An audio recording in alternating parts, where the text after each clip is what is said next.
ಎಲ್ರಿಗೂ ನಮಸ್ಕಾರ.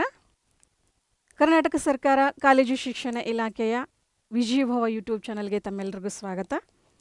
ನಾನು ಬೋರಮ್ಮ ಹೆಚ್ ಅಂಗಡಿ, working as assistant professor in department of political science, government first grade college, HD ಕೋಟೆ, ಮೈಸೂರು ಡಿಸ್ಟಿಕ್.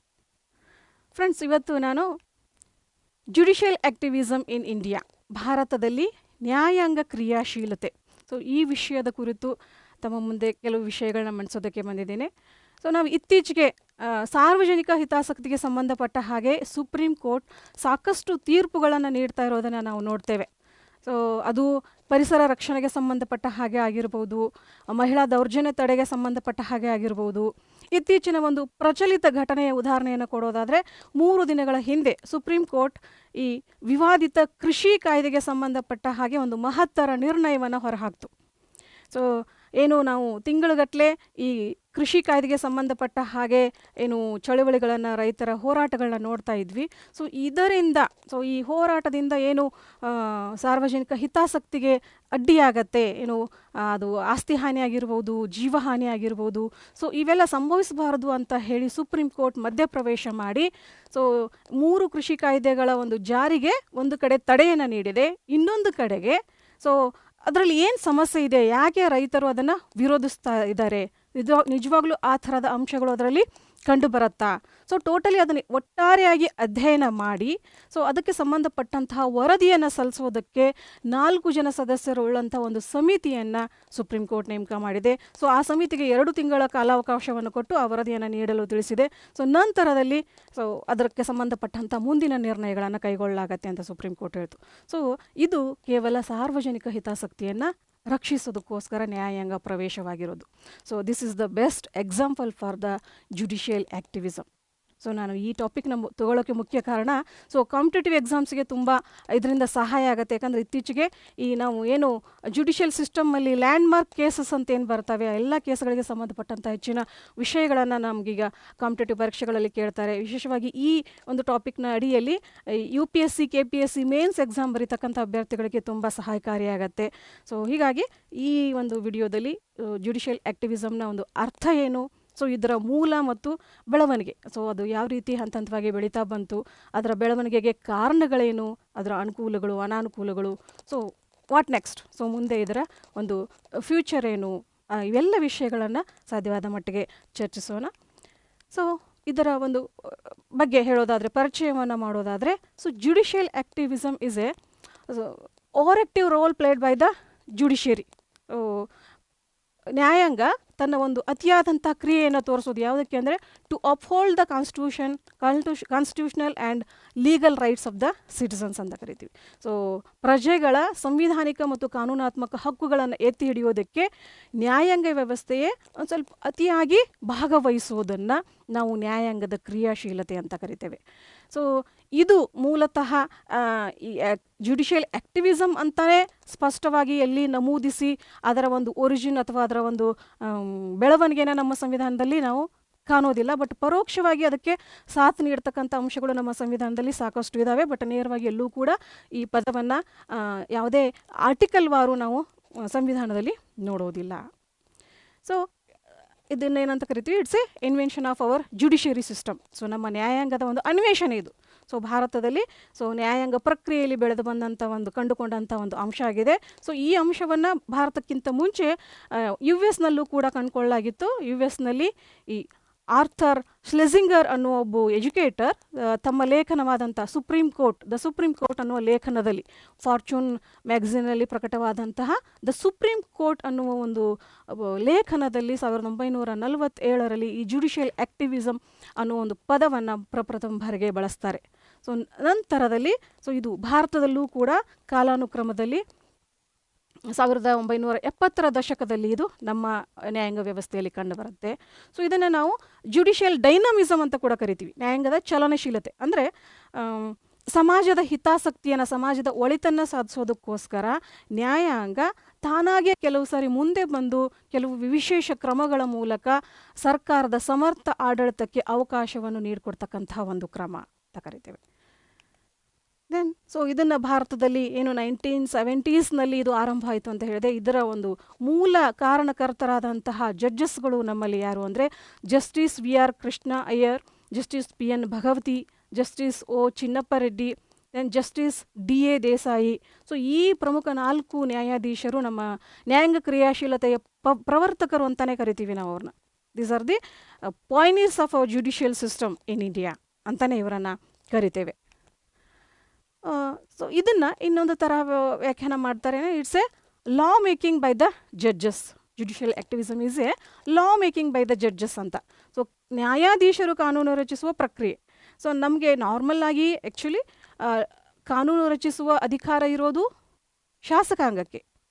ಆದರೆ ಕೆಲವೊಂದು ಸಂದರ್ಭದಲ್ಲಿ, ಯಾವ ಸಂದರ್ಭದಲ್ಲಿ ಅಂದರೆ ಸೊ ಏನು ಅಸ್ತಿತ್ವದಲ್ಲಿರ್ತಕ್ಕಂತಹ ಕಾನೂನಿನ ಇಂಟರ್ಪ್ರಿಟೇಷನ್ ಟೈಮಲ್ಲಿ ನ್ಯಾಯಾಂಗ ಸೊ ಆ ಶಾಸನದಿಂದ ಏನು ಸಿಕ್ಕಿರಬೇಕು ಅಂದರೆ ಸಮಾಜಕ್ಕೆ ಹೆಚ್ಚು ಉಪಯುಕ್ತತೆ ಸಿಕ್ಕಿರಬೇಕು. ಸಮಾಜದ ಒಳಿತಿಗಾಗಿ ಆ ಒಂದು ಉದ್ದೇಶದಿಂದ ಅದರ ಉಪಯುಕ್ತತೆಯನ್ನು ಇನ್ನೂ ಸ್ವಲ್ಪ ಹೆಚ್ಚು ಮಾಡೋ ತರಹ ನ್ಯಾಯಾಂಗ ಆ ಶಾಸನವನ್ನು ಇಂಟರ್ಪ್ರಿಟ್ ಮಾಡುತ್ತೆ. ಆ ಸಂದರ್ಭದಲ್ಲಿ ಈ ಜುಡಿಷಿಯಲ್ ಆ್ಯಕ್ಟಿವಿಸಮ್ ಅನ್ನೋದು ತನ್ನ ಸ್ಥಾನವನ್ನು ಕಂಡುಕೊಳ್ಳುತ್ತೆ, ತನ್ನ ರೂಪವನ್ನು ಪಡೆಯುತ್ತೆ ಅನ್ನೋದು. ಸೊ ಇದನ್ನು what is the difference between judicial activism and judicial restraint ಅಂತ ಕರಿತೀವಿ. ನ್ಯಾಯಾಂಗದ ಸಂಯಮ. ಸೊ ನ್ಯಾಯಾಂಗ ಸಂಯಮ ಮತ್ತು ನ್ಯಾಯಾಂಗದ ಕ್ರಿಯಾಶೀಲತೆನ ಆಲ್ಮೋಸ್ಟ್ ಅಪೋಸಿಟ್ ವರ್ಡ್ಸ್ ಥರ ನಾವು ಕಂಡುಕೊಳ್ಬೋದು. ಸೊ ಇಲ್ಲಿ ನ್ಯಾಯಾಂಗದ ಸಂಯಮ ಅಂದರೆ it's the means the self control exercised by the judiciary ಅಂತ. ಸೊ ಇಲ್ಲಿ ನ್ಯಾಯಾಂಗ ಸಂಯಮದಿಂದ ಇರುತ್ತೆ ಆದಷ್ಟು. ಎಲ್ಲಿವರೆಗೂ? ಸೊ ನ್ಯಾಯಾಂಗದ ಕಾರ್ಯ ಏನು ಹೇಳಿ? ಸಂವಿಧಾನದ ರಕ್ಷಕನಾಗಿ ಕಾರ್ಯವನ್ನು ಮಾಡೋದು.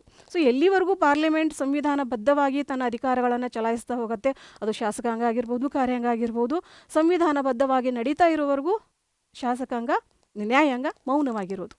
ಸೊ ಒಂದು ವೇಳೆ ಪಾರ್ಲಿಮೆಂಟ್ ತನ್ನ ಅಧಿಕಾರ ವ್ಯಾಪ್ತಿಯನ್ನು ಮೀರಿ ಅಂದರೆ ಸಂವಿಧಾನ ಬಾಹಿರವಾಗಿ ನಡ್ಕೊಂಡಾಗ ಮಾತ್ರ, ಸಂವಿಧಾನದ ಮೌಲ್ಯಗಳಿಗೆ ವಿರುದ್ಧವಾಗಿ ಅಥವಾ ಅದನ್ನು ಮೀರಿ ನಡ್ಕೊಂಡಾಗ ಮಾತ್ರ ನ್ಯಾಯಾಂಗ ಪ್ರವೇಶ ಮಾಡೋದು. ಇದನ್ನು ನ್ಯಾಯಾಂಗದ ಸಂಯಮ ಅಂತ ಕರಿತೀವಿ. ಇಲ್ಲಿ ನ್ಯಾಯಾಂಗ ಆ ಒಂದು ಗಡಿಯನ್ನು ಮೀರಿ ಹೆಚ್ಚಿನ ಕೆಲಸಗಳನ್ನು ಮಾಡೋದಿಲ್ಲ. ಬಟ್ ಈ ನ್ಯಾಯಾಂಗ ಸಂಯಮದ ಒಂದು ವಿರುದ್ಧ ಕ್ರಿಯೆನೇ ನ್ಯಾಯಾಂಗದ ಕ್ರಿಯಾಶೀಲತೆ ಅಂತ ಕರಿತೇವೆ ನಾವು. Then judicial activism and PIL, public interest litigation ಅಂತ ಕರಿತೀವಿ. ಸಾರ್ವಜನಿಕ ಹಿತಾಸಕ್ತಿ ಮೊಕದ್ದಮೆ. ಇವೆರಡಕ್ಕೂ ಬಹಳಷ್ಟು ಕ್ಲೋಸ್ ರಿಲೇಷನ್ ಇದೆ. ಆ್ಯಕ್ಚುಲಿ ಪಬ್ಲಿಕ್ ಇಂಟ್ರೆಸ್ಟ್ ಲಿಟಿಗೇಷನ್ ಅನ್ನೋದು ಹುಟ್ಟು ಪಡ್ಕೊಂಡಿದ್ದೇ ಜುಡಿಷಿಯಲ್ ಆ್ಯಕ್ಟಿವಿಸಮ್ ಮೂಲಕ. ಜುಡಿಷಿಯಲ್ ಆ್ಯಕ್ಟಿವಿಸಮ್ನ ಅಂಡರ್ನಲ್ಲಿ ಈ ಒಂದು ಹೊಸ ಅನ್ವೇಷಣೆ, it's also a innovation of our judiciary system. Public interest litigation ಅನ್ನೋದು ಕೂಡ ನಮ್ಮ ನ್ಯಾಯಾಂಗ ವ್ಯವಸ್ಥೆ ಒಂದು ಹೊಸ ಅನ್ವೇಷಣೆ. ಸೊ ಇದಕ್ಕೆ ಅವಕಾಶ ಕೊಟ್ಟಿದ್ದೇ judicial activism. Then what is public interest litigation? ಸಾರ್ವಜನಿಕ ಹಿತಾಸಕ್ತಿ ಮೊಕದ್ದಮೆ ಅಂದರೆ ಏನು? ಇದನ್ನ ನೋಡೋದಾದರೆ, ಸೊ ನಾರ್ಮಲ್ ಆಗಿ ಯಾವುದೇ ಒಬ್ಬ ವ್ಯಕ್ತಿಗೆ ಸಮಾಜದಲ್ಲಿ ಅನ್ಯಾಯ ಆದಾಗ ಆ ವ್ಯಕ್ತಿ ತನಗೆ ನ್ಯಾಯವನ್ನು ಪಡ್ಕೊಳ್ಳೋಕ್ಕೆ, ತನ್ನ ಹಕ್ಕುಗಳನ್ನು ಪಡ್ಕೊಳ್ಳೋದಕ್ಕೆ ನ್ಯಾಯಾಂಗದ ಮೊರೆ ಪಡ್ಕೊಳ್ತಾನೆ. This is normal way. But ಕೆಲವು ಸಂದರ್ಭಗಳಲ್ಲಿ ಅನ್ಯಾಯ ಆಗಿರ್ತಕ್ಕಂಥ ವ್ಯಕ್ತಿಗೆ ತನ್ನ ಹಕ್ಕನ್ನು ಪಡೆಯೋದು ವಿಧಾನ ಏನು, ನ್ಯಾಯಾಂಗದ ಪ್ರಕ್ರಿಯೆ ಅದು ಗೊತ್ತಿರೋದಿಲ್ಲ. ಸೊ ಒಂದೊಂದು ಸಾರಿ ಆ ನ್ಯಾಯಾಂಗ ಪ್ರಕ್ರಿಯೆಯಲ್ಲಿ ಭಾಗವಹಿಸುವಷ್ಟು ಆರ್ಥಿಕ ಶಕ್ತಿ ಆ ವ್ಯಕ್ತಿಗೆ ಇರೋದಿಲ್ಲ. ಸೊ ಇದನ್ನು ನಾವು ಸಾಮಾಜಿಕವಾಗಿ ಮತ್ತು ಆರ್ಥಿಕವಾಗಿ ಹಿಂದುಳಿದ ವರ್ಗ ಅಂತ ಏನಿದೆ, ಇದು ಎಲ್ಲೋ ಒಂದು ಕಡೆಗೆ ತಮ್ಮ ಮೇಲೆ ಆದಂಥ ಅನ್ಯಾಯದ ವಿರುದ್ಧವಾಗಿ ಹಕ್ಕುಗಳನ್ನು ಪಡೆಯೋದ್ರಲ್ಲಿ ಇವರು ವಿಫಲರಾಗ್ತಾರೆ. ಸೊ ಅಂಥ ಸಂದರ್ಭದಲ್ಲಿ ಅವರ ಪರವಾಗಿ, ಸೊ ಯಾರಿಗೆ ಅದರ ಒಂದು ಅರಿವಿದೆಯೇನೋ, ನ್ಯಾಯಾಂಗದ ಅರಿವಿದೆಯೋ, ಅವರು ಅವರ ಪರವಾಗಿ ನ್ಯಾಯಾಲಯಕ್ಕೆ ಮೊಕದ್ದಮೆಯನ್ನು ತೆಗೆದುಕೊಂಡು ಹೋಗ್ತಾರೆ in the interest of public. So ಸಾರ್ವಜನಿಕ ಹಿತಾಸಕ್ತಿಯ ಒಂದು ಕಾಳಜಿಯಿಂದ ಮೊಕದ್ದಮೆಯನ್ನು ಸಲ್ಲಿಸೋದಕ್ಕೆ ನಿಜವಾಗ್ಲೂ ನೇರವಾಗಿ ಅನ್ಯಾಯಕ್ಕೆ ಆಗಿರ್ತಕ್ಕಂಥ ವ್ಯಕ್ತಿ ಇರ್ಬೋದು ಅಥವಾ ಒಂದು ಗುಂಪು ಇರ್ಬೋದು, ಅವರ ಪರವಾಗಿ ನ್ಯಾಯಾಂಗಕ್ಕೆ ಮೊರೆ ಹೋಗ್ತಕ್ಕಂಥ ಅವಕಾಶ ಇರೋದೇ ಪಬ್ಲಿಕ್ ಇಂಟ್ರೆಸ್ಟ್ ಲಿಟಿಗೇಷನ್. ಸೊ ಇದಕ್ಕೆ ಈ ಜುಡಿಷಿಯಲ್ ಆ್ಯಕ್ಟಿವಿಸಮ್ ಅನ್ನೋದು ಬಹಳ ಅವಕಾಶ ಕೊಟ್ಟಿದೆ. ಸೊ ಈಗ PIL ಅನ್ನೋದು most popular form of judicial activism.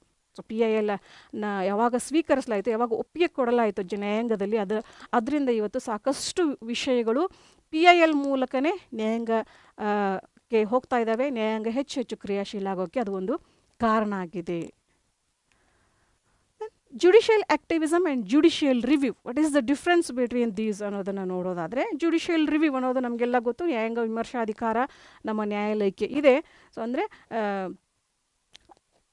ಕಾರ್ಯಾಂಗದ ಆಜ್ಞೆಗಳಾಗಿರ್ಬೋದು, ಶಾಸಕಾಂಗದ ಶಾಸನಗಳಾಗಿರ್ಬೋದು, ಸಂವಿಧಾನ ವಿರುದ್ಧವಾಗಿ ಏನಾದರೂ ಇದ್ದರೆ ಅವುಗಳನ್ನು ಖಡಾಖಂಡಿತವಾಗಿ ನಲ್ ಆ್ಯಂಡ್ ವೈಡ್, ಸೊ ಅವುಗಳನ್ನು ನಿಷೇಧಿಸ್ತಕ್ಕಂತಹ ಅಧಿಕಾರ ನ್ಯಾಯಾಂಗಕ್ಕೆ ಇದೆ.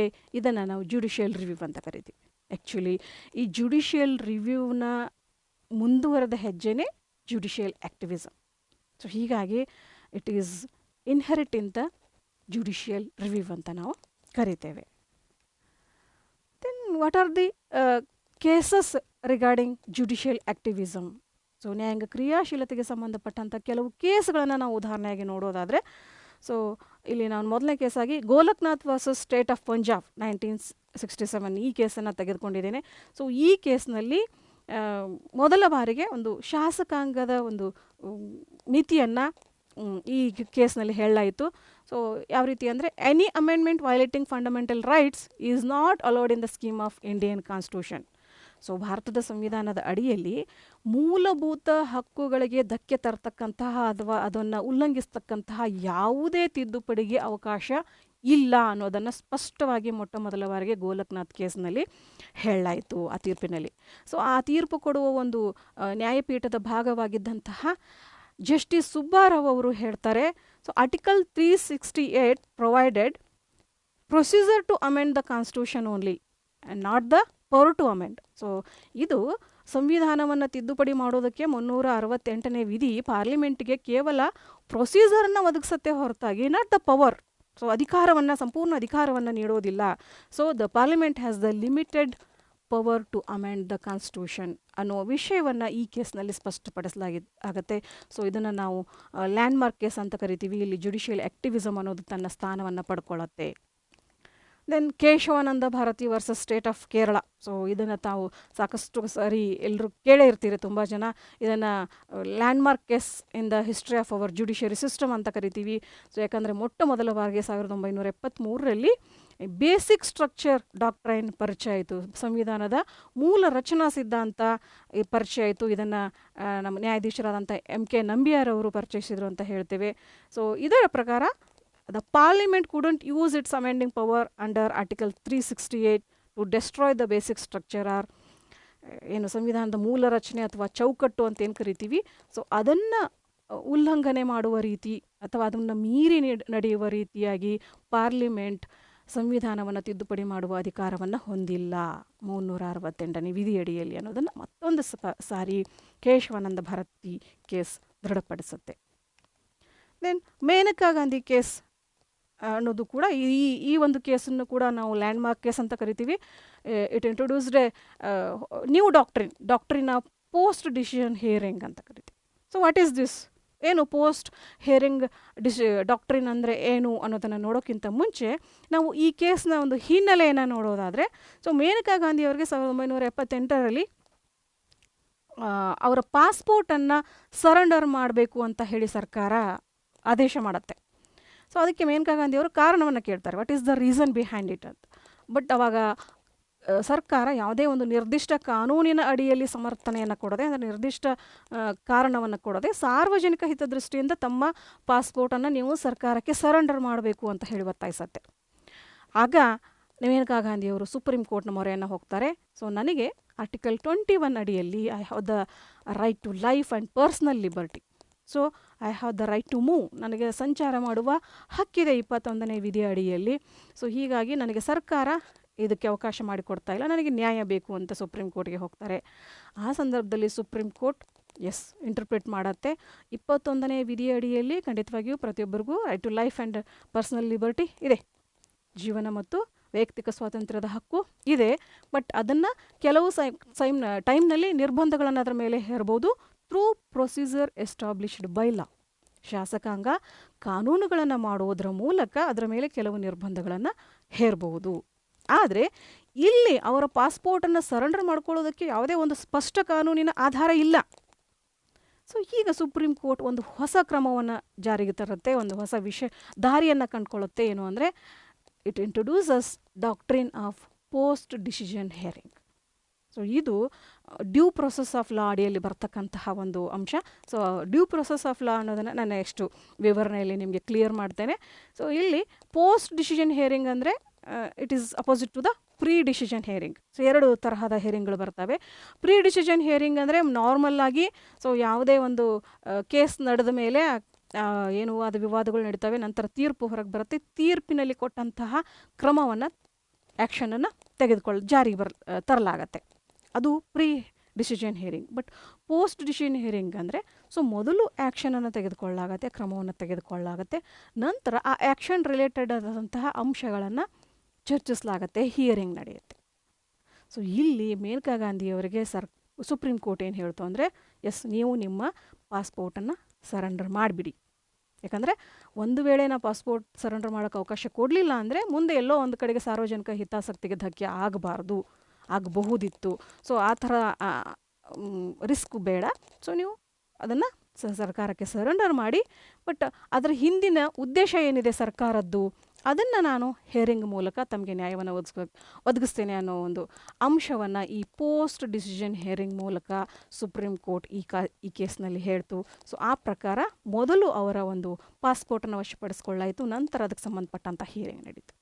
ಸೊ ಆ ಹಿಯರಿಂಗ್ನಲ್ಲಿ ಈ ಆರ್ಟಿಕಲ್ 21 ಏನಿದೆಯಲ್ಲ, ಅದು ಮಹತ್ತರವಾದಂತಹ ಬದಲಾವಣೆಗಳಿಗೆ ಒಳಪಡ್ತು.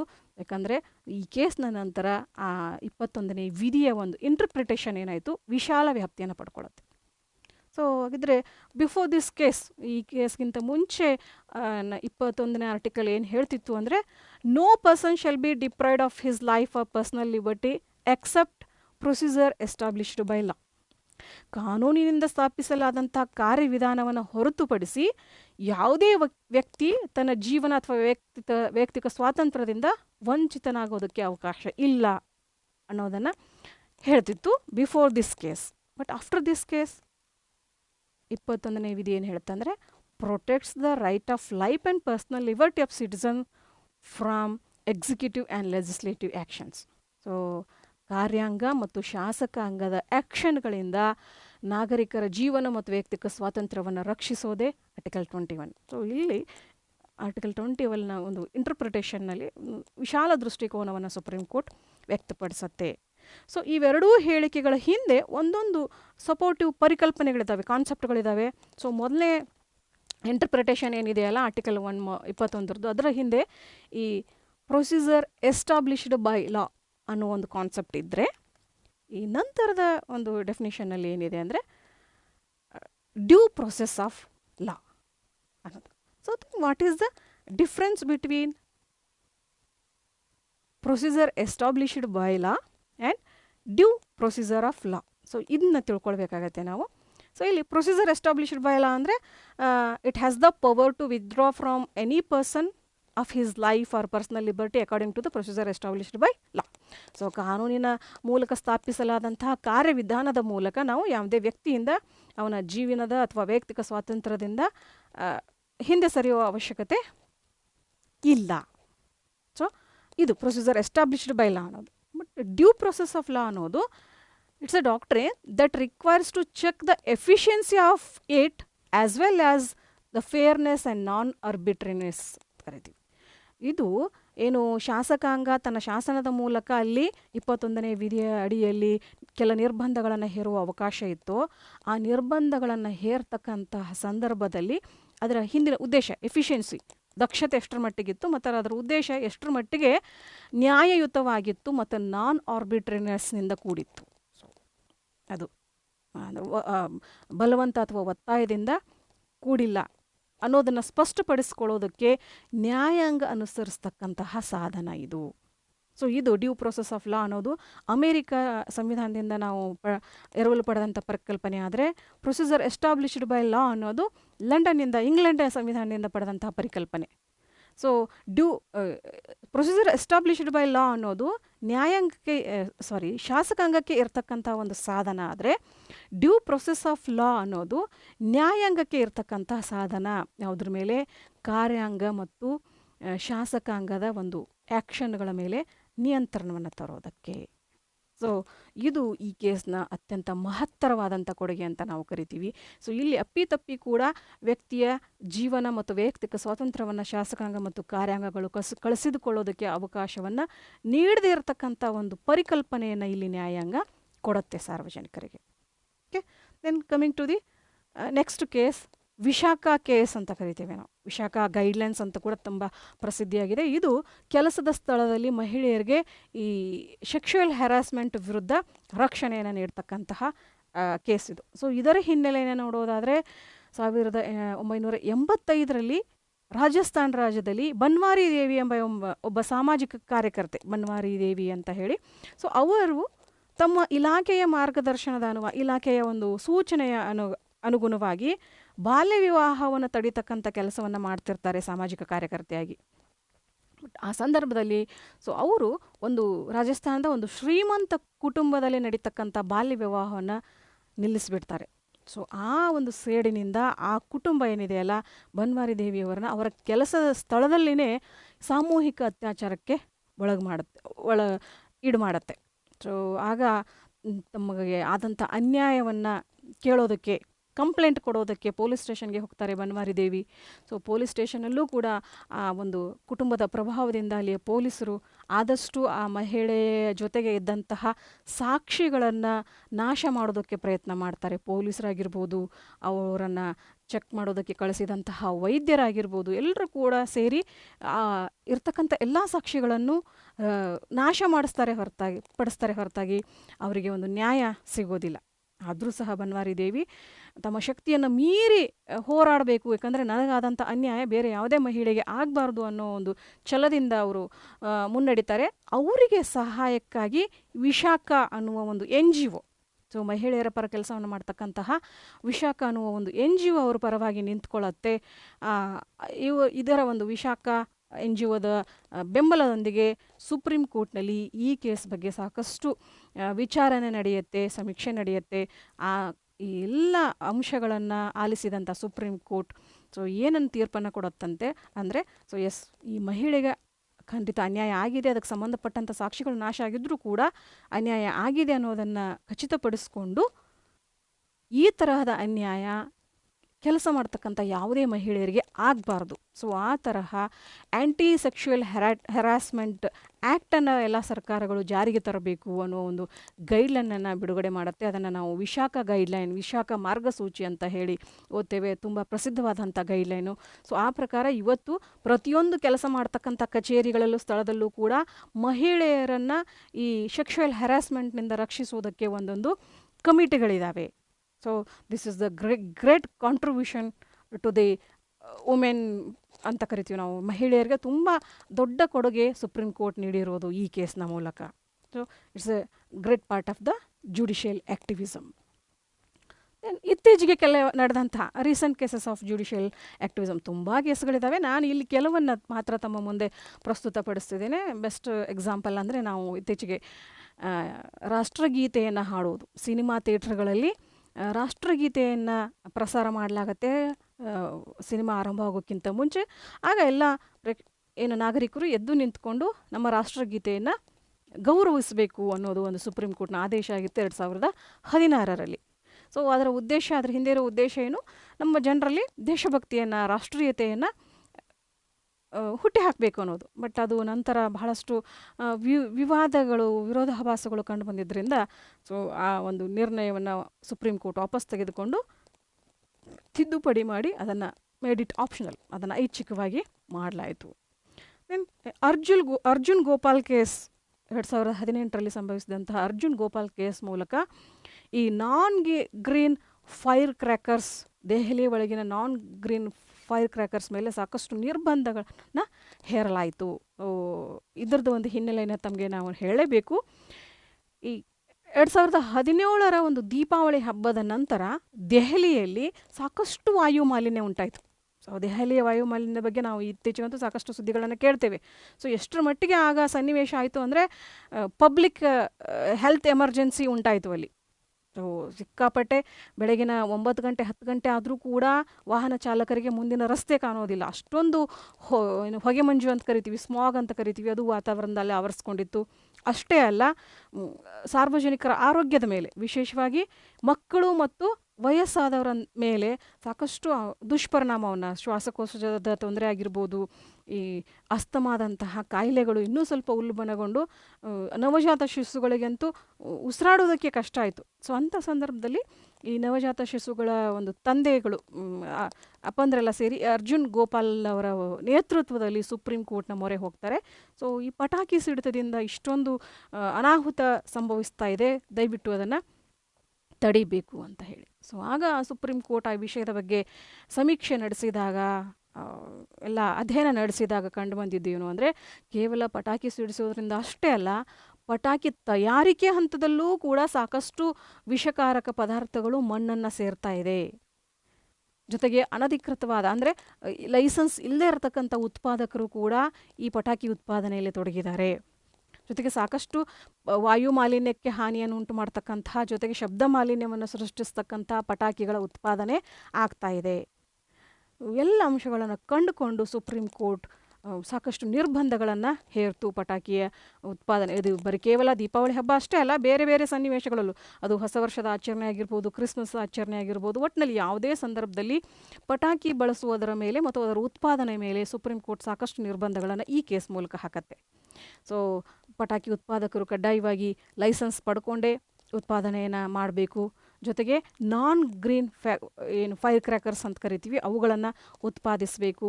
ಈವನ್ ಪಟಾಕಿ ಸಿಡಿಸೋದಕ್ಕೂ ಕೂಡ ಟೈಮ್ನ ಫಿಕ್ಸ್ ಮಾಡಿದ್ರು. ಅಂದರೆ ಈ ವಯಸ್ಸಾದವರಿಗೆ ಮತ್ತು ಮಕ್ಕಳಿಗೆ ತೊಂದರೆ ಆಗದೇ ಇರುವ ರೀತಿ ಒಂದು ಟೈಮ್ನ ಕೂಡ ಇಲ್ಲಿ ಫಿಕ್ಸ್ ಮಾಡಲಾಯಿತು ಈ ಕೇಸ್ ಮೂಲಕ. ಸೊ ಓನ್ಲಿ ಬಿಕಾಸ್ ಆಫ್ ಏನು ಪರಿಸರ ಸಂರಕ್ಷಣೆ ಮಾಡೋದಕ್ಕೆ, ಆ ಒಂದು ಕಾಳಜಿಗಾಗಿ ಸುಪ್ರೀಂ ಕೋರ್ಟ್ ಈ ಕೇಸನ್ನು ನೀಡ್ತು. ಅದೇ ರೀತಿ ಈ ನ್ಯಾಷನಲ್ ಗ್ರೀನ್ ಟ್ರಿಬ್ಯುನಲ್ ಅನ್ನೋದೇನಿದೆಯಲ್ಲ, ಸೊ ಅದು ಈ 15 ವರ್ಷ ಹಳೆಯದಾದಂಥ ಪೆಟ್ರೋಲ್ ವೆಹಿಕಲ್ಗಳ ಮೇಲೆ, ಆಮೇಲೆ 10 ವರ್ಷ ಹಳೆಯದಾದಂತಹ ಈ ಡೀಸೆಲ್ ವೆಹಿಕಲ್ಗಳನ್ನು ಸಂಪೂರ್ಣವಾಗಿ ನಿಷೇಧ ಮಾಡಿಬಿಟ್ಟಿದೆ. ಯಾಕಂದರೆ ಅವು ಹೆಚ್ಚು ಹೆಚ್ಚು ವಿಷಕಾರಕ ಅನಿಲಗಳನ್ನು ಹೊರಸೂಸ್ತವೆ, ಇದರಿಂದ ಪರಿಸರದ ಹಾನಿಯಾಗತ್ತೆ ಅನ್ನೋ ಕಾರಣಕ್ಕೋಸ್ಕರ ಇವುಗಳನ್ನು ಬ್ಯಾನ್ ಮಾಡಲಾಗಿದೆ. ಹಾಗೆ ಈ ತಮಿಳುನಾಡು ರಾಜ್ಯ ಸರ್ಕಾರ ತಿರುಕ್ಕುರಲ್ ಅವರ ಒಂದು ದೊಡ್ಡ ಸಾಹಿತಿ, ತಮಿಳುನಾಡಿನ ಸಾಹಿತಿ ಇವರು. ಸೊ ಇವರ ಒಂದು ಸಾಹಿತ್ಯ ಕೃತಿಗಳನ್ನು, ಇವು ಸಾಹಿತ್ಯ ಕೃತಿಗಳನ್ನು ಅಧ್ಯಯನ ಮಾಡೋದನ್ನು ವಿದ್ಯಾರ್ಥಿಗಳಿಗೆ ಕಂಪಲ್ಸರಿ ಮಾಡಿ ಅಂತ ಹೇಳಿ ಒಂದು ಸುಪ್ರೀಂ ಕೋರ್ಟ್ ಆದೇಶವನ್ನು ನೀಡ್ತು. ಇದರ ಹಿಂದಿನ ಉದ್ದೇಶ ಮಕ್ಕಳಿಗೆ ನೈತಿಕ ಮೌಲ್ಯಗಳು ಬಾಲ್ಯದಿಂದನೇ ಬರಲಿ. ಸೊ ಆ ನೈತಿಕ ಮೌಲ್ಯಗಳ ಜೊತೆಗೆ ಈ ಸಾಹಿತ್ಯವನ್ನು ಓದೋದ್ರಿಂದ ಅವರಿಗೆ ಮೌಲ್ಯಗಳು ಬೆಳೀತವೆ ಅನ್ನೋ ಉದ್ದೇಶವನ್ನು ಇಟ್ಕೊಂಡು ಕಡ್ಡಾಯವಾಗಿ ಸಿಲೆಬಸ್ನಲ್ಲಿ ಈ ತಿರುಕ್ಕುರಲ್ ಅವರ ಒಂದು ಸಾಹಿತ್ಯವನ್ನು ಸೇರಿಸಿ ಅಂತ ಹೇಳಿ ತಮಿಳುನಾಡು ನ್ಯಾಯಾಂಗ ಆದೇಶ ಮಾಡುತ್ತೆ. ಸೊ ಇದು it's actually prerogative of legislature and executive ಅಂತ ಹೇಳ್ತೀವಿ. ಯಾಕಂದರೆ ಸ್ಟೇಟ್ ಸಿಲೆಬಸ್ಸನ್ನು ನಿಗದಿ ಮಾಡುವ ಅಧಿಕಾರ ಇರೋದು ಆಯಾ ರಾಜ್ಯಗಳ ಶಾಸಕಾಂಗ ಮತ್ತು ಕಾರ್ಯಾಂಗಕ್ಕೆ. ಆ ಅಧಿಕಾರವನ್ನು ಮೀರಿ ಇಲ್ಲಿ ನ್ಯಾಯಾಂಗ ಏನು ಮಾಡುತ್ತೆ, ಸೊ ಈ ಒಂದು ಸಾಹಿತ್ಯದ ಅಧ್ಯಯನವನ್ನು ಕಡ್ಡಾಯ ಮಾಡಿ ಅಂತ ಆದೇಶವನ್ನು ಹೊರಡಿಸುತ್ತೆ. ಸೊ ಇದು ಕೂಡ ಜುಡಿಷಿಯಲ್ ಆ್ಯಕ್ಟಿವಿಸಮ್ಗೆ ಒಂದು ಉದಾಹರಣೆ. ಹಾಗೆ 2G ಸ್ಪೆಕ್ಟ್ರಮ್ ಹಗರಣದಲ್ಲಿ, ದೊಡ್ಡ ಹಗರಣ, ನಮಗೆಲ್ಲ ಇದ್ರ ಬಗ್ಗೆ ಸಾಕಷ್ಟು ಕೇಳಿದ್ದೀವಿ ವಿಷಯಗಳನ್ನು. ಸೊ ಈ ಹಗರಣದ ಸಂದರ್ಭದಲ್ಲಿ ಬಹಳಷ್ಟು ಟೆಲಿಕಾಂ ಲೈಸೆನ್ಸ್ಗಳನ್ನು ಹಂಚಿಕೆ ಮಾಡುವಲ್ಲಿ ಸಾಕಷ್ಟು ಅವ್ಯವಹಾರ ನಡೆದಿತ್ತು, ಭ್ರಷ್ಟಾಚಾರ ನಡೆದಿತ್ತು. ಸೊ ಅದನ್ನೆಲ್ಲ ಕನ್ಸಿಡರ್ ಮಾಡಿ ಈ 8 ಟೆಲಿಕಾಂ ಕಂಪನಿಗಳು ನೀಡಿದಂತಹ ಸುಮಾರು 122 ಟೆಲಿಕಾಂ ಲೈಸೆನ್ಸ್ಗಳನ್ನೆಲ್ಲ ಸುಪ್ರೀಂ ಕೋರ್ಟ್ ರದ್ದುಪಡಿಸುತ್ತೆ. ಸೊ ಈ ರೀತಿ ಇಷ್ಟು ಕೇಸುಗಳನ್ನ ನಾವು ಉದಾಹರಣೆಗಳನ್ನಾಗಿ ನೋಡಿದ್ವಿ. ಜಸ್ಟ್ ಸಾಕಷ್ಟು ಕೇಸುಗಳಿದ್ದಾವೆ. What are the reasons for this evolution of judicial activism? So ಯಾಕೆ ಈ ಜುಡಿಷಿಯಲ್ ಆ್ಯಕ್ಟಿವಿಸಮ್ ಅನ್ನೋದು ಬೆಳೆದು ಬಂತು, ಏನು ಕಾರಣಗಳು ಅದ್ರ ಹಿಂದೆ, ಇದನ್ನ ನೋಡೋದಾದರೆ, when the legislative and executive fail to discharge their respective functions. ಖಂಡಿತವಾಗಿ ಮೊದಲನೇ ಕಾರಣ ಏನಂದರೆ, ಯಾವಾಗ ಶಾಸಕಾಂಗ ಮತ್ತು ಕಾರ್ಯಾಂಗ ತಮಗೆ ನಿಗದಿಪಡಿಸಿದಂಥ ಕಾರ್ಯಗಳನ್ನು ನಿರ್ವಹಿಸೋದಕ್ಕೆ ವಿಫಲ ಆದಾಗ ಅಲ್ಲಿ ಮಧ್ಯದಲ್ಲಿ ನ್ಯಾಯಾಂಗ ಪ್ರವೇಶ ಮಾಡುತ್ತೆ. ಸೊ ಇದಕ್ಕೆ ಬೆಸ್ಟ್ ಎಕ್ಸಾಂಪಲ್ ಅಂದರೆ, ಈ ಒಂದು ಉದಾಹರಣೆ ಕೊಡಬಹುದಾದರೆ ಟ್ರಿಪಲ್ ತಲಾಕ್. ಸೊ ಟ್ರಿಪಲ್ ತಲಾಕ್ ವ್ಯವಸ್ಥೆ ಅನ್ನೋದು ಅದು ಮಹಿಳೆಯ ಹಕ್ಕುಗಳನ್ನು ಕಿತ್ಕೊಳ್ತಕ್ಕಂತಹ ಒಂದು ಪದ್ಧತಿ. ಹೀಗಾಗಿ ಎಷ್ಟೋ ನಾವೇನು ಮುಸ್ಲಿಂ ದೇಶಗಳು ಅಂತೇನು ಕರಿತೀವಿ, ಪಾಕಿಸ್ತಾನ್, ಬಾಂಗ್ಲಾದೇಶ್ ಈ ತರಹದ ಸುಮಾರು ರಾಷ್ಟ್ರಗಳಲ್ಲಿ ಈ ಪದ್ಧತಿಯನ್ನು ತೆಗೆದು ಹಾಕಲಾಗಿದೆ. ಸೊ ನಮ್ಮ ದೇಶದಲ್ಲಿ ಯಾಕೆ ಈ ಪದ್ಧತಿ, ಸೊ ಈ ಪದ್ಧತಿ ಮೂಲಕ ಯಾಕೆ ಮಹಿಳಾ ಹಕ್ಕುಗಳನ್ನು ದೋಚ್ಕೊಳ್ಳಾಗ್ತಿದೆ ಅಂತ ಹೇಳಿ 2017ರಲ್ಲಿ ಸುಪ್ರೀಂ ಕೋರ್ಟ್ ತ್ರಿಬಲ್ ತಲಾಕ್ ಪದ್ಧತಿ ಅನ್ನೋದು ಅಸಂವಿಧಾನಿಕವಾದದ್ದು, ಇಟ್ಸ್ ಅನ್ಕಾನ್ಸ್ಟಿಟ್ಯೂಷನಲ್ ಅಂತ ಹೇಳಿ ತನ್ನ ತೀರ್ಪನ್ನು ಕೊಡುತ್ತೆ. ಸೊ ಆ ಆಧಾರದ ಮೇಲೆ, ಯಾಕಂದರೆ ಸರ್ಕಾರನೇ ನೇರವಾಗಿ ಏನಾದರೂ ಕ್ರಮಗಳನ್ನು ಕೈಗೊಂಡಿದ್ರೆ ಎಲ್ಲೋ ಒಂದು ಕಡೆಗೆ ಸೆನ್ಸಿಟಿವ್ ವಿಷಯ, ಧರ್ಮ, ಅದು ಆ ವಿಷಯಗಳೆಲ್ಲ ಅಲ್ಲಿ ಹುಟ್ಕೊಳ್ತವೆ. ಸೊ ಆದರೆ ಸುಪ್ರೀಂ ಕೋರ್ಟೇ ಸೊ ಅಲ್ಲಿ ಮಾನವ ಹಕ್ಕುಗಳನ್ನು ಎತ್ತಿ ಹಿಡಿತು. ಸೊ ಸುಪ್ರೀಂ ಕೋರ್ಟಿಗೆ ಉಳಿದೆಲ್ಲ ಧರ್ಮ, ಜಾತಿ ಖಂಡಿತವಾಗಿಯೂ ಆ ವಿಷಯಗಳನ್ನ ಕನ್ಸಿಡರ್ ಮಾಡೋದಿಲ್ಲ. ಯಾವಾಗ ನ್ಯಾಯಾಂಗ ತೀರ್ಪನ್ನು ಕೊಡ್ತೋ, ತನ್ನ ಅಭಿಪ್ರಾಯವನ್ನು ಕೊಡ್ತೋ ತೀರ್ಪಿನ ಮೂಲಕ, ಆಗ ಕೇಂದ್ರ ಸರ್ಕಾರ ಈ ಟ್ರಿಪಲ್ ತಲಾಕ್ ಪದ್ಧತಿಯನ್ನು ತೆಗೆದು ಹಾಕ್ತು ಕಾನೂನಿನ ಮೂಲಕ. ದೆನ್ ಈ protection of rights and freedoms of suffering masses, ಜನಸಾಮಾನ್ಯರು ಅಂತೇನು ಕರಿತೀವಿ, ಆ ಜನಸಾಮಾನ್ಯರ ಹಕ್ಕುಗಳನ್ನು ರಕ್ಷಣೆ ಮಾಡೋದಕ್ಕೆ ನಾನು ಆಗಲೇ ಎಕ್ಸ್ಪ್ಲೇನ್ ಮಾಡಿದೆ, ಪಬ್ಲಿಕ್ ಇಂಟ್ರೆಸ್ಟ್ ಲಿಟಿಗೇಷನ್ ಮೂಲಕ, ಸಾರ್ವಜನಿಕ ಹಿತಾಸಕ್ತಿ ಮೊಕದ್ದಮೆಯ ಮೂಲಕ ಈ ನಾವು ಜನಸಾಮಾನ್ಯರು ಅಂತೇನು ಕರಿತೀವಿ, ಸಾಮಾಜಿಕವಾಗಿ ಆರ್ಥಿಕವಾಗಿ ಹಿಂದುಳಿದಂಥ ಸಫರಿಂಗ್ ಮಾಸಸ್ನ ಹಕ್ಕುಗಳನ್ನು, ಸ್ವಾತಂತ್ರ್ಯಗಳನ್ನು ರಕ್ಷಿಸೋದಕ್ಕೆ ಈ ಜುಡಿಷಿಯಲ್ ಆ್ಯಕ್ಟಿವಿಸಮ್ ಏನಾಗುತ್ತೆ, ಕಾರಣ ಆಗುತ್ತೆ. Then failure of law. So ಯಾವಾಗ ಕಾನೂನು ಎಲ್ಲೋ ಒಂದು ಕಡೆಗೆ ಕೆಲವು ವಿಷಯಗಳಿಗೆ ಸಂಬಂಧಪಟ್ಟ ಹಾಗೆ ಕಾನೂನನ್ನು ಮಾಡೋದರಲ್ಲಿ ವಿಫಲ ಆಗತ್ತೆ. ಈಗ ಉದಾಹರಣೆಗೆ ಅಥವಾ ಕಾನೂನುಗಳು ಇದ್ದರೂ ಸಹ ಅದನ್ನು ಸಮರ್ಪಕವಾಗಿ ಜಾರಿ ತರೋದ್ರಲ್ಲಿ ವಿಫಲ ಆಗಿರುತ್ತೆ. ಸೊ ಇದಕ್ಕೆ ಬೆಸ್ಟ್ ಎಕ್ಸಾಂಪಲ್ ಕೊಡೋದಾದರೆ, ಬಹಳಷ್ಟು ಪರಿಸರ ರಕ್ಷಣೆಗೆ ಸಂಬಂಧಪಟ್ಟಂಥ ಕಾಯ್ದೆಗಳು ನಮ್ಮಲ್ಲಿ ಸ್ವತಂತ್ರ ಬಂದಾಗಿನಿಂದನೂ ಕೂಡ ಇದ್ದಾವೆ. ವಾಯು ಮಾಲಿನ್ಯ ತಡೆಗೆ ಆಗಿರ್ಬೋದು, ಜಲಮಾಲಿನ್ಯ ತಡೆಗೆ, ಸೊ ಪ್ರತಿಯೊಂದು ಮಲಿನ ತಡೆಗೂ ಸಾಕಷ್ಟು ಕಾಯ್ದೆಗಳು ಇದ್ದಾವೆ. ಆ ಕಾಯ್ದೆಗಳು ಇದ್ದಾಗಲೂ ಕೂಡ ಈ ಪರಿಸರ ಮಾಲಿನ್ಯ ಹಾಗೆ ಮುಂದುವರಿತಿದೆ ಅಂದರೆ it's the failure of law. So ಹೀಗಾಗಿ ಇಲ್ಲಿ ನ್ಯಾಯಾಂಗ ಮಧ್ಯಪ್ರವೇಶ ಮಾಡಿ, ಪಟಾಕಿನ ಇಷ್ಟು ಟೈಮಲ್ಲೇ ಸಿಡಿಸಿ, ಸೊ ಇಷ್ಟು ಹಳೆಯದಾದಂಥ ವೆಹಿಕಲನ್ನು ಬ್ಯಾನ್ ಮಾಡಿ, ಸೊ ಈ ರೀತಿ ಹೊಸ ಹೊಸ ಅಂಶಗಳನ್ನು ಜುಡಿಷಿಯಲ್ ಆ್ಯಕ್ಟಿವಿಸಮ್ ಮೂಲಕ ತರತ್ತೆ ಯಾವಾಗ ಕಾನೂನಲ್ಲಿ ವಿಫಲವಾದಾಗ. Then for reviewing the previous judgments. So ಇಲ್ಲಿ ಒಂದು ಬೆಸ್ಟ್ ಎಕ್ಸಾಂಪಲ್ ಅಂದರೆ, ನಾನು ಹಿಂದೆ ಮೇನಕಾ ಕೇಸ್ನಲ್ಲಿ ಹೇಳಿದ್ದೆ 21 ಆರ್ಟಿಕಲ್ನ ವ್ಯಾಖ್ಯಾನ ಅಂತ ಹೇಳಿ. ಸೊ ಅಲ್ಲಿ ಆರ್ಟಿಕಲ್ 21 ಹಿಂದೆ ಎ.ಕೆ. ಗೋಪಾಲನ್ ಕೇಸಲ್ಲಿ ಸುಪ್ರೀಂ ಕೋರ್ಟ್ ತುಂಬ ಸಂಕುಚಿತವಾಗಿ, ಅಂದರೆ right to life and personal liberty ಅಂದರೆ ಅನ್ನೋದನ್ನು ಸಂಕುಚಿತವಾಗಿ, ರೈಟ್ ಟು ಲೈಫ್ ಅಂದರೆ ಜೀವಿಸುವ ಹಕ್ಕು ಅಷ್ಟನ್ನೇ ಡಿಫೈನ್ ಮಾಡಿತ್ತು. ಆದರೆ ಮೇನಕಾ ಗಾಂಧಿ ಕೇಸ್ನಲ್ಲಿ ಅದೇ ಸುಪ್ರೀಂ ಕೋರ್ಟ್ ತನ್ನ ತೀರ್ಪನ್ನು ಪುನರ್ವಿಮರ್ಶೆ ಮಾಡ್ತು. ಸೊ ರೈಟ್ ಟು ಲೈಫ್ ಅನ್ನೋದು ಬರೀ ಜೀವಿಸುವ ಹಕ್ಕಲ್ಲ, it's the life with dignity. So ತುಂಬ ಗೌರವಾನ್ವಿತವಾಗಿ ಬದುಕೋದಕ್ಕೆ ಅವಕಾಶ ಮಾಡಬೇಕು. ಸುಮ್ಮನೆ ಬದುಕೋದು ಪ್ರಾಣಿನೂ ಬದುಕತ್ತೆ, ಬಟ್ ಮನುಷ್ಯನಿಗೆ ಡಿಗ್ನಿಟಿಯಿಂದ ಗೌರವಾನ್ವಿತವಾಗಿ ಬದುಕೋದಕ್ಕೆ ಅವಕಾಶ ಮಾಡಿಕೊಡೋದು ಆರ್ಟಿಕಲ್ 21 ಅನ್ನೋದ್ರ ಮೂಲಕ ಆ 21ನೇ ಆರ್ಟಿಕಲ್ನ ಒಂದು ವ್ಯಾಪ್ತಿಯನ್ನು ವಿಶಾಲ ಮಾಡುತ್ತೆ. ಸೊ ಈ ರೀತಿ ಹಿಂದಿನ ತೀರ್ಪುಗಳನ್ನು ಎಲ್ಲ ಒಂದು ಕಡೆಗೆ ಕಣ್ತಪ್ಪಿನಿಂದ ಅಥವಾ ಆಯಾ ಸನ್ನಿವೇಶಕ್ಕೆ ತಕ್ಕಂತೆ ಸಂಕುಚಿತ ತೀರ್ಪುಗಳು ಬಂದಿರಬಹುದು, ಬಟ್ ಅದನ್ನು ಹಾಗೆ ಇಟ್ಕೊಳ್ಳದೆ ಅದನ್ನು ಇನ್ನೂ ಸ್ವಲ್ಪ ವಿಶಾಲ ಮಾಡೋದಕ್ಕೆ ಈ ನ್ಯಾಯಾಂಗದ ಕ್ರಿಯಾಶೀಲತೆ ಅನುಕೂಲಕಾರಿಯಾಗತ್ತೆ. ಆವಾಗ ಇದು ಹುಟ್ಕೊಳ್ಳುತ್ತೆ. Then for filling the legal vacuum ಅಂತ ಕರಿತೀವಿ, ಕಾನೂನಿನ ನಿರ್ವಾತ. ಸೊ ಎಲ್ಲೋ ಒಂದು ಕಡೆಗೆ ನಾವು ಮಹಿಳಾ ದೌರ್ಜನ್ಯ ಅಥವಾ ಮಹಿಳಾ ಅತ್ಯಾಚಾರವನ್ನು ತಡೆಯೋದಕ್ಕೆ ಸಾಕಷ್ಟು ಕ್ರಮಗಳು ಇದ್ದರೂ ಸಹ ವರ್ಕಿಂಗ್ ಪ್ಲೇಸಲ್ಲಿ ಮಹಿಳೆಯ ಒಂದು ಸೆಕ್ಷುವಲ್ ಹ್ಯಾರಾಸ್ಮೆಂಟನ್ನು ತಡೆಯೋದಕ್ಕೆ ಯಾವ ಕಾನೂನಿನ ಅಂಶಗಳು ಇರಲಿಲ್ಲ, ಅವಕಾಶಗಳು ಇರಲಿಲ್ಲ. ಸೊ ಇಂಥ ಸಂದರ್ಭದಲ್ಲಿ ಏನು ವಿಶಾಖ ಗೈಡ್ಲೈನ್ಸ್ ಅನ್ನೋದು ಬಂತು, ಅದು ಈ ಕಾನೂನಿನ ನಿರ್ವಾತವನ್ನು ಭರ್ತಿ ಮಾಡೋದಕ್ಕೆ ಸಹಾಯ ಆಯಿತು. ಸೊ ಇದು ಈ ತರಹದ ಅಂಶಗಳು ಕೂಡ ಈ ಜುಡಿಷಿಯಲ್ ಆ್ಯಕ್ಟಿವಿಸಮ್ ಹುಟ್ಕೊಳ್ಳೋದಕ್ಕೆ ಕಾರಣ ಆಗತ್ತೆ. ಹಾಗೆ in the case of hang parliament ಅಂತ ಕರಿತೀವಿ ಅಥವಾ ಹಂಗ್ ಲೆಜಿಸ್ಲೇಷನ್ ಅಂತ ಕರಿತೀವಿ, ಅಂದರೆ ಸಮ್ಮಿಶ್ರ ಸರ್ಕಾರ ತೂಗಾಡ್ತಕ್ಕಂತಹ ಪಾರ್ಲಿಮೆಂಟ್ ಅನ್ನೋದು ಸಮ್ಮಿಶ್ರ.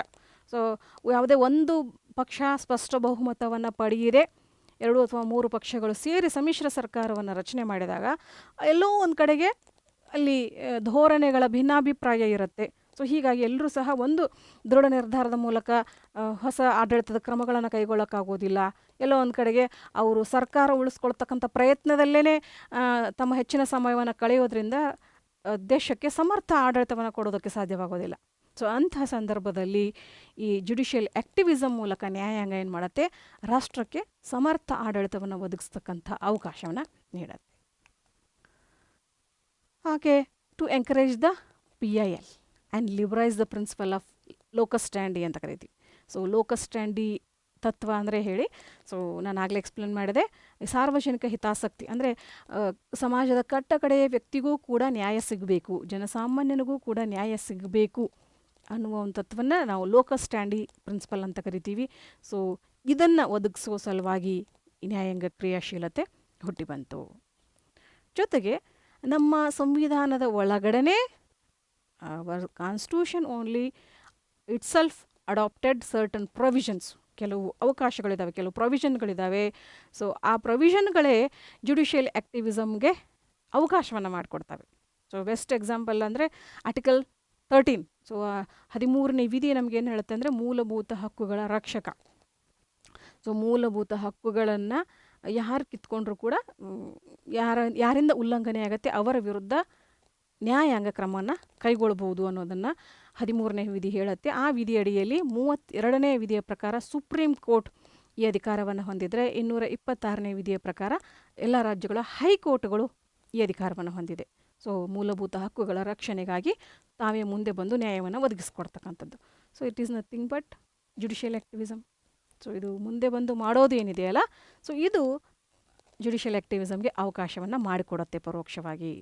ಸೊ ಇದಕ್ಕೆ ಬೇಕಾದಂಥ ಅಂಶಗಳು ನಮ್ಮ ಸಂವಿಧಾನದಲ್ಲೇ ಮೂಲತಃ ಇದ್ದಾವೆ. ಇದ್ರ ಮೂಲಕ ಕೂಡ ಅದು ಸುಲಭವಾಗಿ ಬೆಳೆದು ಬರೋಕೆ, ಹುಟ್ಟಿ ಬರೋಕೆ ಕಾರಣ ಆಯಿತು.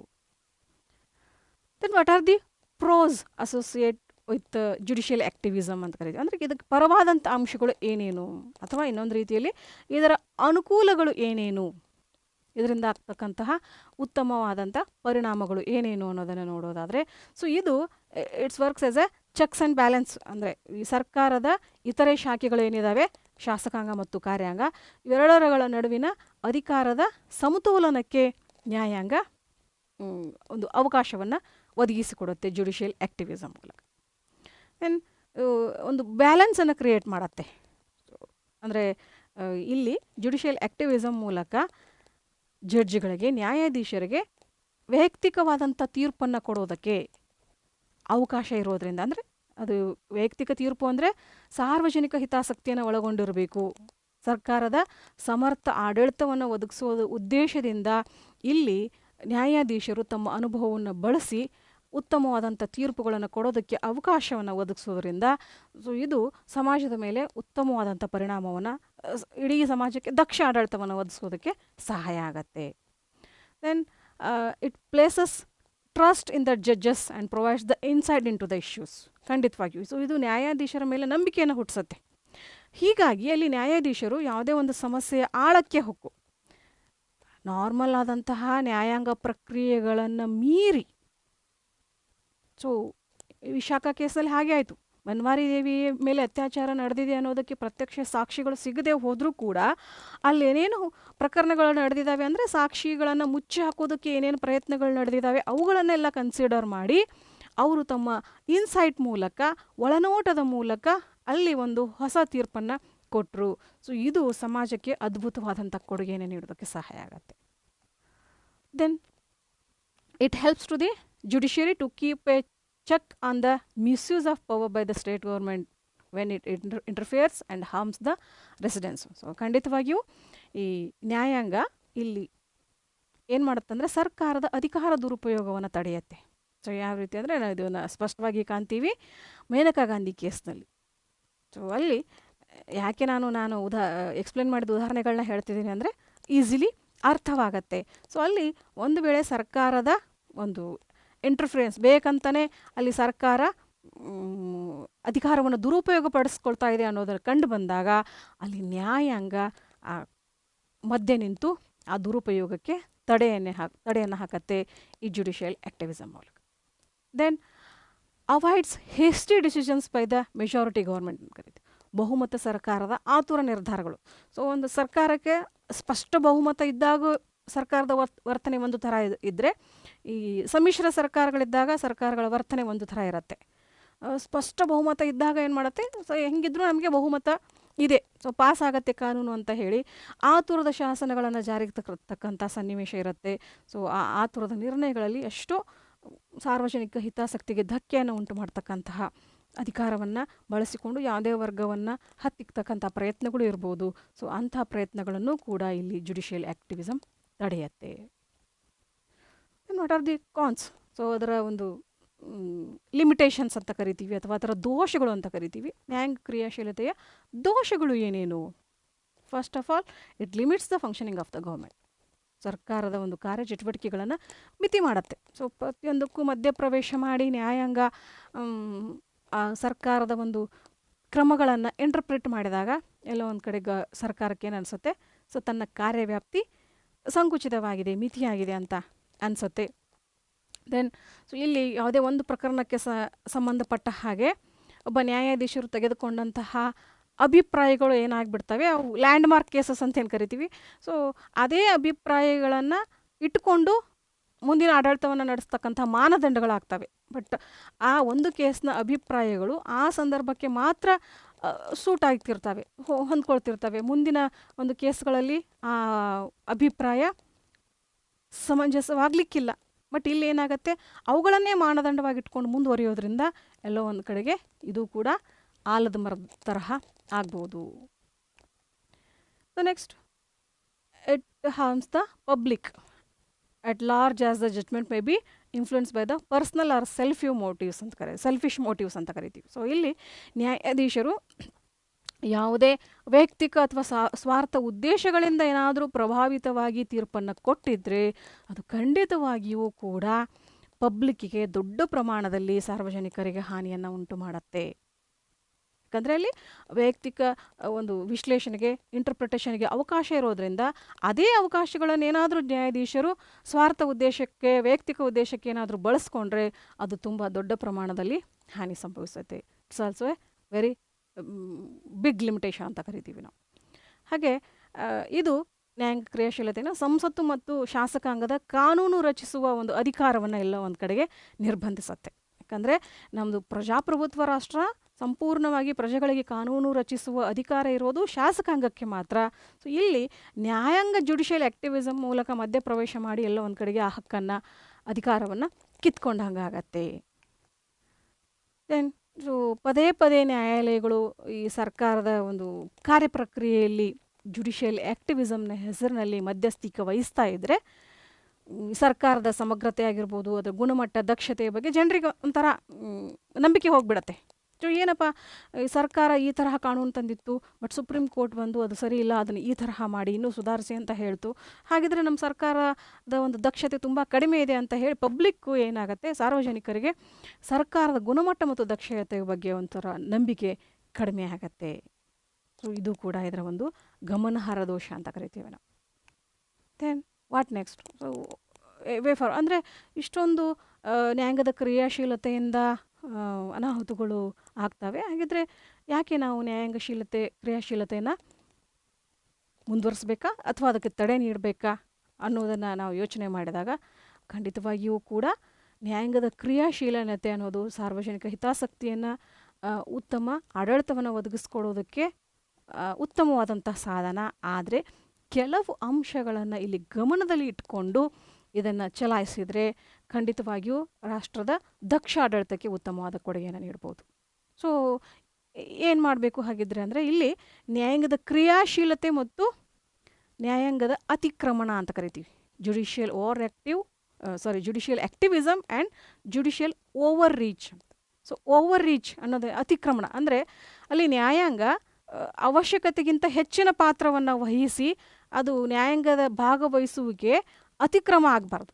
ಜಸ್ಟ್ ಕ್ರಿಯಾಶೀಲವಾಗಿದ್ದರೆ ಓಕೆ, ಬಟ್ ಅದರ ನಡುವೆ ಬಹಳ ತೆಳುವು ಪದರ ಇದೆ, ತೆಳುವಾದಂಥ ರೇಖೆ ಇದೆ. ಸೊ ಅದನ್ನು ತುಂಬ ಸೂಕ್ಷ್ಮವಾಗಿ ಅರ್ಥ ಮಾಡಿಕೊಂಡು ನ್ಯಾಯಾಂಗ ನಡ್ಕೊಂಡ್ರೆ ಜುಡಿಷಿಯಲ್ ಆ್ಯಕ್ಟಿವಿಸಮ್ನಿಂದ ಖಂಡಿತವಾಗಿಯೂ ಯಾವುದೇ ಕೆಟ್ಟ ಪರಿಣಾಮಗಳು ಆಗೋದಿಲ್ಲ, ತುಂಬ ಒಳ್ಳೆಯದೇ ಆಗುತ್ತೆ. ದೆನ್ ನ್ಯಾಯಾಂಗ ತನ್ನ ನ್ಯಾಯಾಂಗ ಅಧಿಕಾರವನ್ನು ಬಳಸುವಾಗ ಆದಷ್ಟು ಈ ಅಧಿಕಾರ ವಿಭಜನಾ ಸಿದ್ಧಾಂತ ಏನಿದೆಯಲ್ಲ, ಕಾರ್ಯಾಂಗ, ಶಾಸಕಾಂಗ ಮತ್ತು ನ್ಯಾಯಾಂಗ, ಸೊ ಆ ಅಧಿಕಾರ ಬೇರ್ಪಡಿಸುವ ಸಿದ್ಧಾಂತದ ಪರಿಕಲ್ಪನೆಯನ್ನು ತಲೆಯಲ್ಲಿಟ್ಟುಕೊಂಡು, ಎಸ್ ನನಗೆ ಜುಡಿಷಿಯಲ್ ಆ್ಯಕ್ಟಿವಿಸಮ್ ಮೂಲಕ ಅಧಿಕಾರ ಇದ್ದರೂ ಸಹ ಇಷ್ಟಿದೆ, ಅದನ್ನು ಅರ್ಥ ಮಾಡಿಕೊಂಡು ಮುನ್ನಡೆದ್ರೆ ಖಂಡಿತವಾಗಿ ದೋಷಗಳು ಸಂಭವಿಸೋದಿಲ್ಲ. ಹಾಗೆ ಶಾಸಕಾಂಗ ಇನ್ನೊಂದು ಕಡೆ ಏನು ಸುಧಾರಣೆಗಳನ್ನು ತಂದುಕೊಳ್ಬೇಕಂದ್ರೆ ಈ ಶಾಸಕಾಂಗದ ಅಂತರ ಅಂತ ಏನು ಕರಿತೀವಲ್ಲ, ಸೊ ಆ ಅಂತರವನ್ನು ತುಂಬೋದಕ್ಕೆ ಹೆಚ್ಚು ಶಾಸಕಾಂಗ ಸಕ್ರಿಯವಾಗಿ ಅವಕಾಶಗಳನ್ನು, ಅಂದರೆ ನ್ಯಾಯಾಂಗದ ಹಸ್ತಕ್ಷೇಪಕ್ಕೆ ಅವಕಾಶಗಳನ್ನು ಕೊಡದೆ, ನ್ಯಾಯಾಂಗ ವಿಮರ್ಶೆಗೆ ಅವಕಾಶಗಳನ್ನು ಕೊಡದೆ, ತಾನೇ ಸಕ್ರಿಯವಾಗಿ ಎಲ್ಲೆಲ್ಲಿ ಯಾವ್ಯಾವ ವಿಷಯಗಳಿಗೆ ಸಂಬಂಧಪಟ್ಟಂಥ ಶಾಸನಗಳು ಬೇಕೋ ಆಗಾಗ ಅವುಗಳನ್ನು ಪಾಸು ಮಾಡ್ತಾ ಇದ್ದರೆ ಖಂಡಿತವಾಗಿಯೂ ಅಲ್ಲಿ ನ್ಯಾಯಾಂಗದ ಹಸ್ತಕ್ಷೇಪದ ಪ್ರಶ್ನೆಯೇ ಬರೋದಿಲ್ಲ. ಈ ನ್ಯಾಯಾಂಗದ ಕ್ರಿಯಾಶೀಲತೆಯ ಅಡಿಯಲ್ಲಿ ಅಧಿಕಾರವನ್ನು ಬಳಸುವಾಗ ನ್ಯಾಯಾಂಗ ಹೆಚ್ಚು ಶಿಸ್ತುಬದ್ಧವಾಗಿರಬೇಕು ಮತ್ತು ಜವಾಬ್ದಾರಿಯುತವಾಗಿರಬೇಕು. ಖಂಡಿತವಾಗಿಯೂ. ಯಾಕಂದರೆ ಒಂದು ದೇಶದ ವ್ಯವಸ್ಥೆ, ಪ್ರಜಾಪ್ರಭುತ್ವ ವ್ಯವಸ್ಥೆಯಲ್ಲಿ ವಿಶೇಷವಾಗಿ ಕಾರ್ಯಾಂಗ ಮತ್ತು ನ್ಯಾಯಾಂಗವನ್ನು ಅದರ ಒಂದು ಆ್ಯಕ್ಷನ್ಗಳನ್ನ ಮೀರಿ ನಾನು ಭಾಗವಹಿಸ್ತಿದ್ದೀನಿ ಅಂದರೆ ಅಲ್ಲಿ ನ್ಯಾಯಾಂಗ ತುಂಬ ಶಿಸ್ತನ್ನು ಕಾಪಾಡ್ಕೊಳ್ಬೇಕು, ರೆಸ್ಪಾನ್ಸಿಬಲ್ ಆಗಿ ನಡ್ಕೊಳ್ಬೇಕು. ಆಗ ಮಾತ್ರ ನ್ಯಾಯಾಂಗಕ್ಕೆ ಅಲ್ಲಿ ಒಂದು ಗೌರವದ ಸ್ಥಾನ ಉಳಿಯುತ್ತೆ ಮತ್ತು ಅದರಿಂದ ನಿಜವಾಗ್ಲೂ ಕೂಡ ಸಮರ್ಥ ಆಡಳಿತ ಸಿಗೋದಕ್ಕೆ ಸಹಾಯ ಆಗತ್ತೆ. ಓಕೆ, ಸೊ ಟೋಟಲಿ ನ್ಯಾಯಾಂಗದ ಕ್ರಿಯಾಶೀಲತೆ ಖಂಡಿತವಾಗ್ಲೂ ನಮ್ಗೆ ಅಗತ್ಯ ಇದೆ. ಆದರೆ it must not be judicial over reach. So ನ್ಯಾಯಾಂಗದ ಅತಿಕ್ರಮಣವಾಗದೆ ಅದು ಕ್ರಿಯಾಶೀಲವಾಗಿದ್ದರೆ ಖಂಡಿತವಾಗಿಯೂ ನಮಗೆ ಅದು ದಕ್ಷ ಆಡಳಿತವನ್ನು ಕೊಡೋದಕ್ಕೆ ಸಹಾಯ ಆಗತ್ತೆ. ಆ ರೀತಿ ನಮ್ಮ ನ್ಯಾಯಾಂಗದ ಕ್ರಿಯಾಶೀಲತೆ ಮುಂದುವರಿಬೇಕು ಅನ್ನೋದನ್ನು ನಾವು ಕಂಕ್ಲೂಡ್ ಮಾಡೋದು ವಿಷಯ. ಸೊ ಇಷ್ಟು ವಿಷಯಗಳನ್ನು ಮಂಡಿಸೋದಕ್ಕೆ ಅವಕಾಶ ಕೊಟ್ಟಿದ್ದಕ್ಕೆ ಧನ್ಯವಾದಗಳು. Thank you very much for your patient listening.